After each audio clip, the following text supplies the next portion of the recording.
Golf Central Update, brought to you by TaylorMade. Very fluid situation with all the tours all around the world, and seemingly a couple times a week, what we thought we knew is altered. So we all continue to adjust and adapt, and that tacks on to the news yesterday from the PGA Tour as they announced the John Deere Classic, which was scheduled to be the fifth event back starting on July 9th, would be canceled due to the COVID-19 pandemic regulations in place in the state of Illinois. And with that, we now welcome in Rex Hoggard, Golf Channel senior writer, who's been on top of this ever-changing situation since 11 weeks ago today at the Players when the PGA Tour halted action. Rex, always good to have you aboard. Yesterday, the news, the John Deere Classic canceled, but the Tour said they would soon have an announcement with a replacement. What are you hearing about some of the potential options?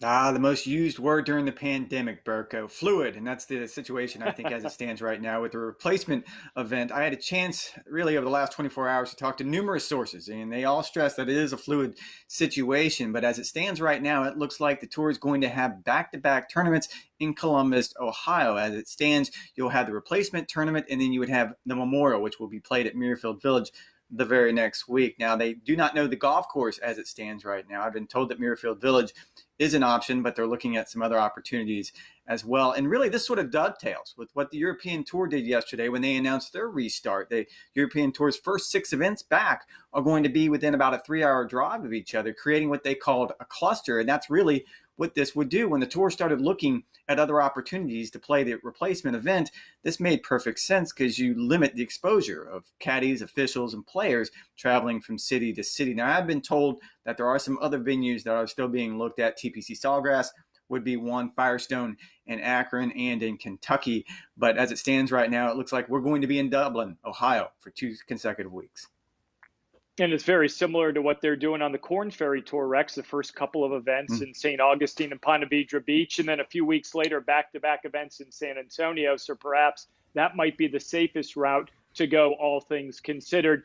The bad news, the sad news for Claire Peterson, the tournament director of the John Deere Classic. We've been there. That community support of that tournament is good as any on the PGA Tour. What was his response to having to make such a difficult decision?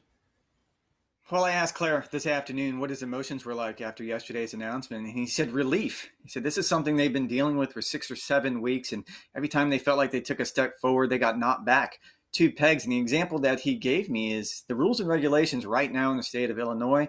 They could not play the event. They're in phase 3 of a 5-phase comeback. And right now you can't have gatherings of more than 10 people. And so you get the idea of how complicated the situation was going to be for Claire and the rest of his team. And he said this actually gives him an opportunity to look towards next year, 2021.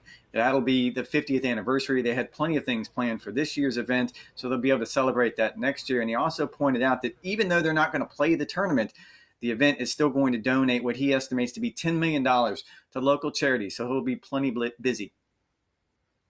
Claire Peterson, Class Act, everyone involved with that tournament in the Quad Cities at the top of many people's lists. We look forward to seeing them back on the schedule in 2021. But we're less than 2 weeks away, Rex. We're looking at that June 11th restart date at Colonial for the PGA Tour. What are some of the updates the players have been receiving? It's the second most used phrase, Burko, the new normal, and that's what they're getting used to. And I think that's the idea. Officials spent the last week really walking players and caddies through exactly what they should expect when they get to Colonial in about 2 weeks right now for the restart. And it starts with at-home testing. It's going to be handled by a company called Vault Health. The players are going to self-administer these, but they will be monitored by a physician via video conference call. So they'll send those in. They hope to get the results back within 48 hours. They'll be testing for caddies, players, and officials once they land at the city.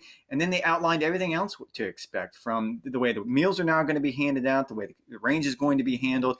Everything is changing, so they are getting used to this new norm. Now, there was a bit of news out of Colonial. The governor of Texas did recently announce that they are reopening open-air sporting events like Colonial, and they could have operated at 25% capacity if they wanted to. I reached out to the PGA Tour. They said the plan is still to play Colonial and the first 4 events without fans, so there is no change on that front.